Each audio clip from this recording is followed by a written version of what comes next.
Harry's Wife, part 101.26. Sophie freezes out Harry's wife. Hello, I'm H.G. Tudor. Sophie, Countess of Wessex, married into the royal family. In the same way that Kate Middleton, now Princess of Wales, former Duchess of Cambridge, embraced the institution, understood what it stood for, and therefore fitted in, Sophie did the same, and indeed forged a very close friendship with the recently deceased Queen Elizabeth II. Sophie is a kind and decent person, not somebody, however, to suffer fools gladly. And of course, in parts passim, we saw the excellent footage where her glare challenged Harry's wife, whilst at a service, causing Harry's wife to look down and away. She was lasered into submission by the Countess. Well, as a consequence of excellent advices, the royal family again played a good stroke of genius in relation to the recent attendance in the motor vehicle. Fox News reports Sophie's choice, how Harry's wife was left shaken by this car ride. There were audible gasps on the Mall in London as the procession of cars carrying the senior royals to Westminster passed by the densely populated crowds that lined the streets of London. Not at the sight of the ceremonial splendour that London is famous for around the world, but at the sight of Harry's wife and Sophie, Countess of Wessex. The two women sat together in the car. Given their history and all that has gone on previously, who figured this was a great idea? One wonders. Sophie, looking serene as ever, wore a black long-sleeve belted midi dress. Did she wear the belt on the inside? For the occasion, following the royal tradition of sombre dressing during the mourner period. The princess accessorized minimally with a cross silver necklace and a black hat. During the ceremony at Westminster Hall, the Countess of Wessex joined her husband and other members of the royal family, such as Kate, Princess of Wales, Queen Consort Camilla, and Princess Beatrice, to honour Queen Elizabeth II.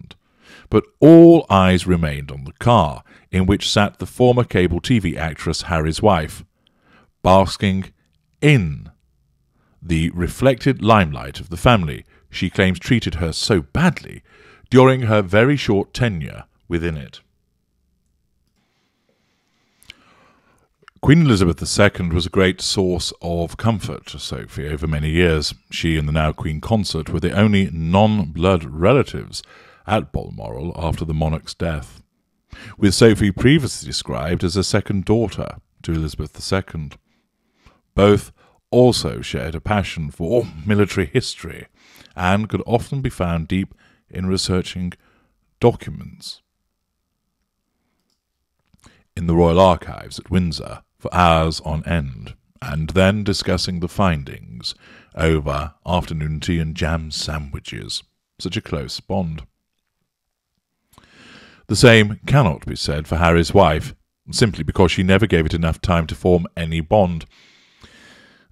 The author of this article fails to understand, of course, that Harry's wife doesn't form bonds. She attaches people to her, but she doesn't attach to them. That's the nature of the narcissist. Returning to the article, Harry's wife was welcomed with open arms by the monarch, who broke so many rules to make Harry's wife feel special and welcome. And of course, Harry's wife was able to use this material in infamous interviews across all levels of media to explain how unwelcoming the family appeared to be. Telling a lie, from no one offering her style or royal tips to even the words of God Save the Queen.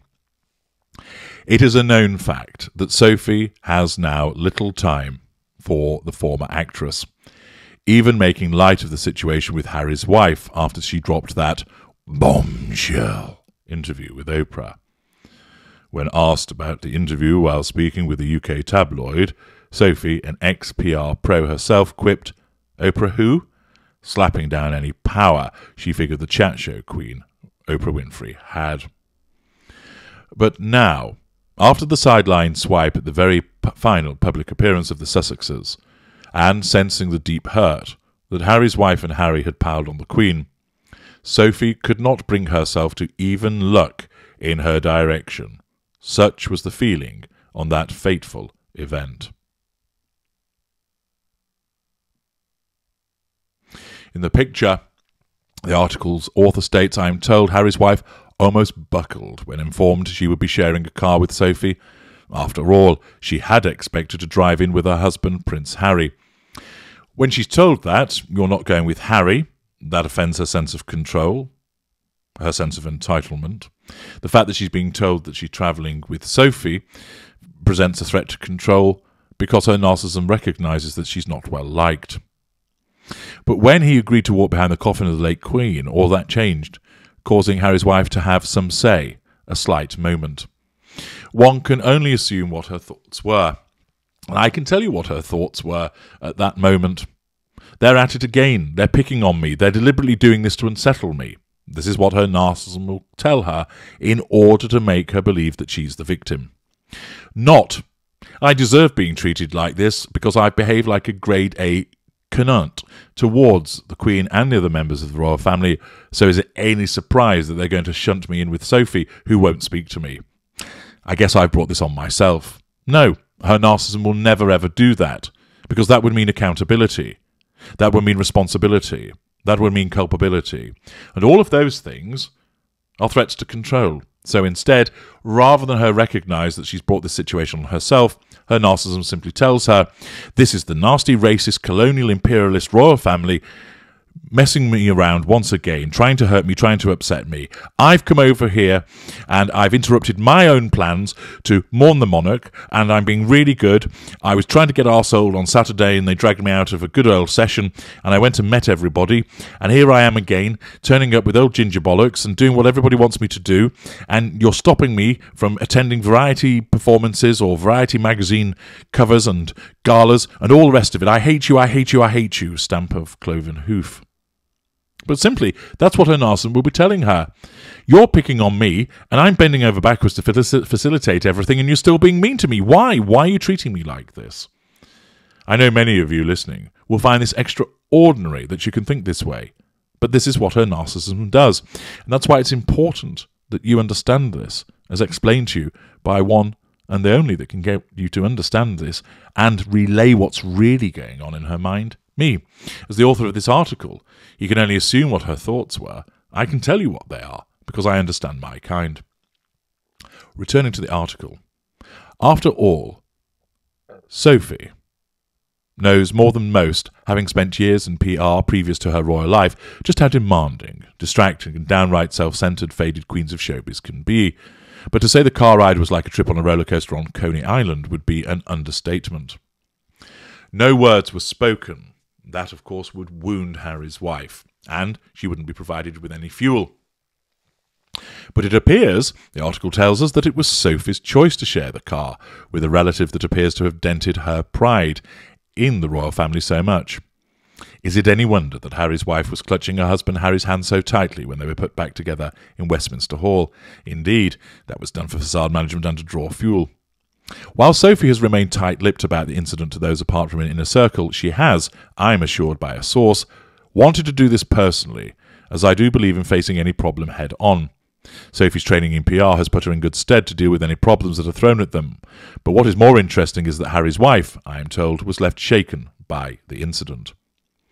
It is true that this is not the time for a brickbat, but let's not forget that it was indeed Harry's wife who put herself into this dire PR position, and then, without a shred of compassion, waltzed back to the family that she trashed on television, all while reminding the public that she was ready to forgive only last month, with a strange yet compelling interview with a Little Red Cut magazine. What Harry's wife failed to realise is that the family she clearly loathes, apart from her own, stick together, and Sophie has proven her devotion to the late Queen in stepping up and sitting in the car with someone who, along with her husband, has achieved so much damage to our beloved late Queen and her monarchy. How proud she must have been that Sophie is that girl. Finally, she could end up in the same car again at the funeral if Harry's wife stays, as Harry may once again be called upon to offer another duty, leaving Harry's wife vulnerable and very much alone with, yet again, the people who welcomed her and, according to her, treated her so badly. Being placed in that car with Sophie, who has been advised with how to deal with this individual and, of course, needs little motivation to do so, being suitably annoyed and angry at the way that Harry's wife has behaved, of course, is a master stroke. Sophie would have no difficulty in sitting there in silence, fueled by her own pride and indignation. She would relish in the uncomfortable silence. She would not find it uncomfortable. Many individuals do. They struggle with silence, although silence is, of course, a very powerful weapon, and they find themselves drawn into commenting when they need not actually do so. Here, Sophie, stoic, remembering what she has been advised, and, of course, driven by her own views about this situation, is perfectly content to sit there in silence. I've explained to many of you that remaining silent in the presence of the narcissist is one of the most powerful things that you can do, besides, preferably, walking away. Here, Sophie can't. She's travelling with her, but she does the next best thing. I'd also commend to you, if you want to understand how you can get better control over yourself with regard to the issue of silence, that you go to the Knowledge Vault and obtain the virtues of keeping your mouth shut. This is very, very powerful material. Here, Sophie sits in silence. She doesn't look at Harry's wife. She doesn't glance at her. She doesn't touch her with a reassuring pat of the hand. She doesn't speak to her. And therefore, she is being wounded. And as you can see in the picture, the look of defiance is writ large upon Sophie's face. Harry's wife looks anxious and ill at ease. Indeed, that car journey would have been hell for Harry's wife. Here's why. She will have been fueled prior to getting into the vehicle, so fuel levels would have not been low. But once she was in that vehicle, she'd be receiving no fuel. No fuel from the non-intimate secondary source, that is, Sophie. The driver won't be interacting with her. And whilst there are crowds watching, it might be the case that she receives a dollop of tertiary fuel by people waving. But for the most part, she's not getting much fuel at all. That in itself isn't a massive problem, because although existing fuel levels would start to naturally dip, and they wouldn't be plummeting, but they would be dipping slightly, and it wouldn't be offset by the tertiary fuel that she'd be receiving. So she'd start to feel the fuel levels dropping, although not knowing what it is. It all depends what the starting point was before she got into that car. If they were very high, not so much of a problem. I suspect they were probably more of around a moderate level. But the real problem is this. She's facing the twin problem of a threat to control because Sophie's not speaking to her or acknowledging her and isn't giving her any fuel. And that wounding that's being caused by the threat to control is punching holes in her construct. She hasn't got control, so her narcissism needs to get control. She's not going to elbow Sophie in the head and start fighting with her. There's nobody for her to talk to. She can't take out her telephone. She can't interact with somebody like Harry to assert control indirectly, as she ordinarily would do by complaining about the way that she's being treated. So she can't smear, she can't triangulate. So she has to sit in this position, basically with her narcissism telling her, this woman's being rude. They are awful to you. This is terrible behaviour. And thus, she jettisons in that moment, but the problem that she has is when she gets into the immediate next moment, she's still being wounded, and she can't retreat from it. So it's a little bit like she's being pinned down and repeatedly tasered. She can tell herself, this isn't really hurting, and then it does. Oh, it stopped, and then it starts. Oh, it stopped, then it starts. And for the entirety of that journey, in each moment, threat to control, assert control by telling herself this is a horrible person, then the threat to control immediately reappears. Then she asserts control, then she loses it. Then she gets control, then she loses it.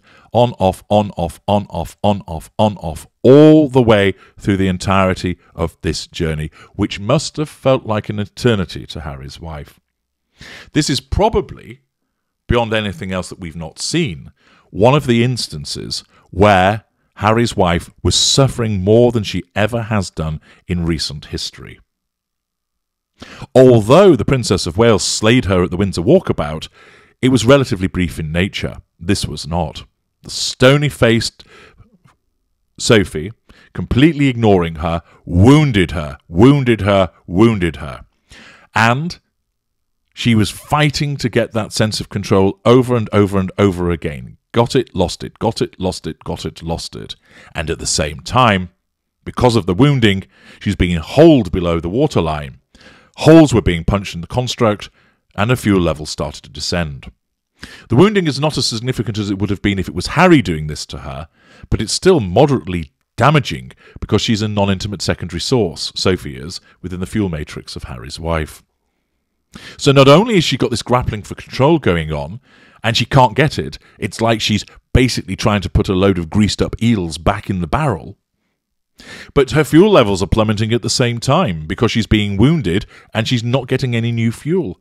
She can't escape from this situation. She's in a car with her. And her facade is such she can't turn and start squealing and fighting with Sophie. So she's trapped. If there was nobody watching, there were no cameras there, and she was being ignored, she would probably claw at the person next to her, spit at them, pull their hair, shake them to provoke a reaction. But she's forbidden from doing that. The facade won't let that occur. So in private, if somebody was ignoring her, that could be the reaction, to shout and scream. And ultimately, of course, if that person was not responding, she would walk away from them and seek fuel elsewhere. But she doesn't have that opportunity here because she's trapped in the car with Sophie, who is ignoring her. Sophie's played a blinder. She's repeatedly wounded Harry's wife. She has the unease from the lack of control and plummeting fuel levels, which makes her feel nervous, anxious, unwelcome, vulnerable, and it translates into the expression that you can see on her face. This is an excellent understanding of the effect of wounding on the narcissist, and as I mentioned, is probably the worst that Harry's wife has suffered for quite some time. I'm H.G. Tudor. Thank you for listening.